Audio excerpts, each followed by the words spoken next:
એટલે જેટલા પણ સનાતનીઓ બેઠા છે એ બધાની ઈચ્છે છે ને નેક્સ્ટ મંદિર હવે બને તો નમસ્કાર મિત્રો, ગુજરાતની કચ્છી કિંગને તો તમે સારી રીતે ઓળખો છો. કચ્છી કિંગ એટલે કે ગીતાબેન રબારીનો એક વિડીયો સોશિયલ મીડિયા પર અત્યારે ખૂબ જ વાયરલ થઈ રહ્યું છે. જી હા મિત્રો, રામ પ્રતિષ્ઠામાં જઈ આવીને ગીતાબેન રબારીએ શું કહ્યું તે જોઈ શકો છો અમારા વિડીયોમાં. પહેલાં તો મિત્રો, તમે અમારી ચેનલમાં નવા હોય તો સબસ્ક્રાઈબ કરી નાખો અમારી ચેનલને અને આ વિડીયોને પૂરેપૂરું જોજો અને તમારું શું કહેવું છે તે જરૂરથી કમેન્ટ બોક્સમાં લખજો અને રામના ભક્ત હોય તો જરૂરથી જય શ્રી રામ લખજો.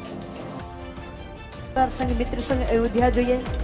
અયોધ્યા જઈને આવ્યા પછી આપણા બધાની એક એવી ઈચ્છા છે કે ભગવાન કૃષ્ણની જન્મભૂમિ મથુરામાં પણ ભગવાનનું ભવ્ય મંદિર હોવું જોઈએ. આપણા ભગવાન રામનું મંદિર બની ગયું છે. આપણે બધા અયોધ્યામાં જશું અને ત્યાંથી પ્રણ લેશું કે ભગવાન રામલલાજી, અમારા નટખટ ભગવાન કૃષ્ણ ભલે દ્વારિકાના રાજા થયા, સોનાની નગરી, પણ એમની જન્મભૂમિ મથુરામાં પણ ભગવાનનું મંદિર તો હોવું જોઈએ ને. એટલે જેટલા પણ સનાતનીઓ બેઠા છે એ બધાની ઈચ્છે છે ને નેક્સ્ટ મંદિર હવે બને તો મથુરામાં ભગવાન કૃષ્ણનું મંદિર બને અને બનશે જ. બરાબર ને?